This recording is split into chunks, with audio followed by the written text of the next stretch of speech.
Hola, vamos a resolver dos problemas de fracciones en los que lo que nos falta es la cantidad inicial o total.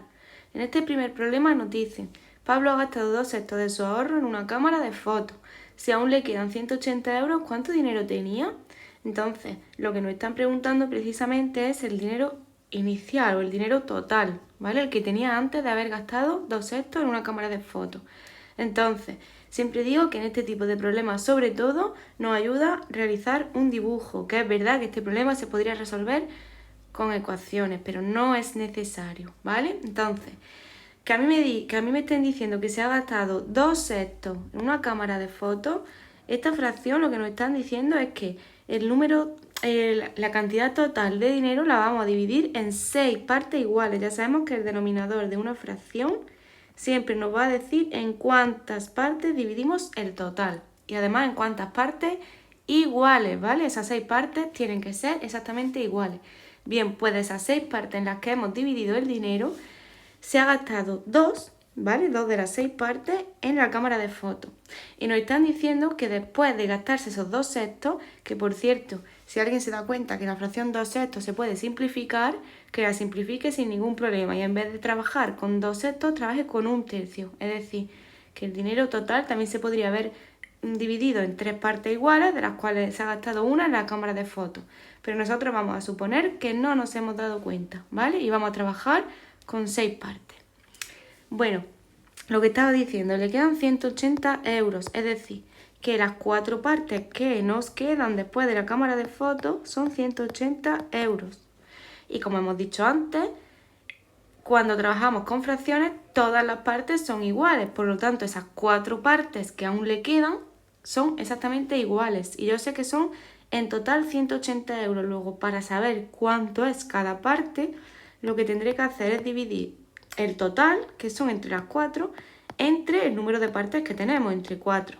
Y tenemos que cada una de las partes son 45 euros. Pero claro, 45 euros son las 4 partes que aún nos quedan, pero también las que ya hemos gastado. Es decir, que si yo lo que quiero es saber cuánto dinero tenía al principio, ¿vale? Pues lo que tendré que hacer será multiplicar cuánto es cada una de las partes, que cada una de las partes son 45 euros, por el número de partes que tenía antes de haber gastado en la cámara de fotos, es decir, por 6.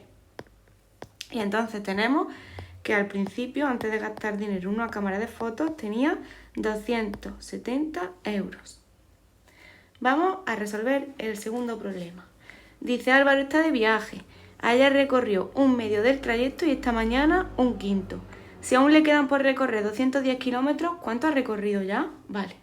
En este caso, yo no puedo comenzar el problema como el anterior, porque yo tengo dos fracciones, ¿vale? Me dicen que ayer recorrió un medio y esta mañana ha recorrido un quinto. Pero claro, cada fracción tiene un denominador diferente.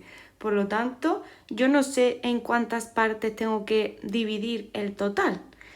Pero claro, siempre que yo quiero sacar un total, lo que voy a hacer es sumar, ¿vale? En este caso sumaré la fracción que ya recorrió ayer más la fracción que ha recorrido esta mañana. Cuando yo quiero sacar un total, tengo que sumar. Y me da igual si tengo fracciones, kilómetros, dinero, me da igual, ¿vale? Voy a sumar. Así que para ver cuánto lleva ya recorrido,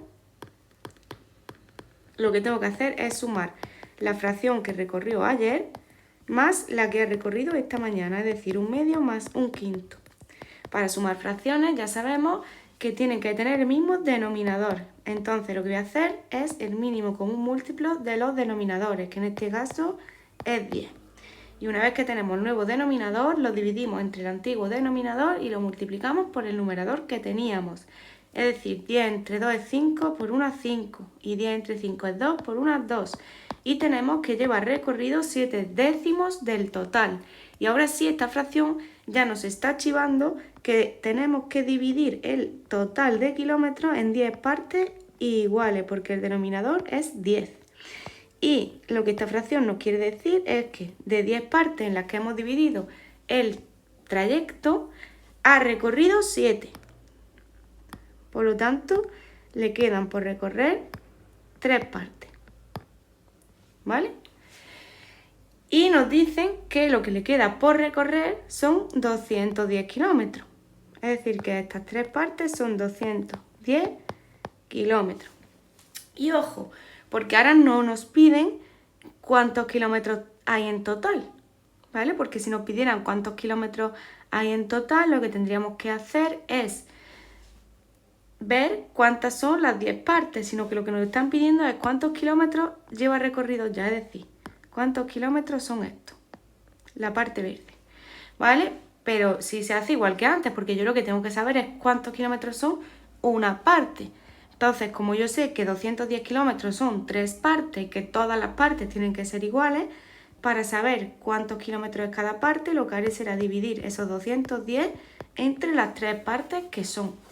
Y tenemos que cada una de las partes son 70 kilómetros, ¿vale? 70 kilómetros cada parte o cada trozo en la que hemos dividido el trayecto, ¿vale? Pero como ya digo, ahora no me están pidiendo cuánto es el total, porque si me pidieran que cuánto es el total, lo que tengo que hacer es multiplicar los 70 kilómetros de cada parte por el número de partes que tengo en total, que son 10.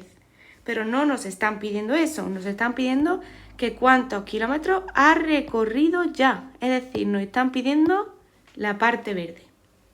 Bueno, pues como la parte verde son 7 trozos, pues lo que tendré que hacer es multiplicar la distancia, el número de kilómetros que representa cada uno de los trozos por esos 7 que ya ha recorrido, ¿vale? Y lo que tenemos es que ha recorrido ya 490 kilómetros, ¿vale? Es muy importante leer bien lo que nos están pidiendo.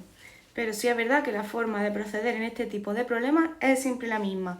Lo más importante y que nos va a ayudar mucho es hacer un dibujo y tener siempre presente que las partes en las que yo voy a dividir el total son exactamente iguales, ¿vale? Y estos son dos problemas más en los que nos falta la cantidad inicial o total.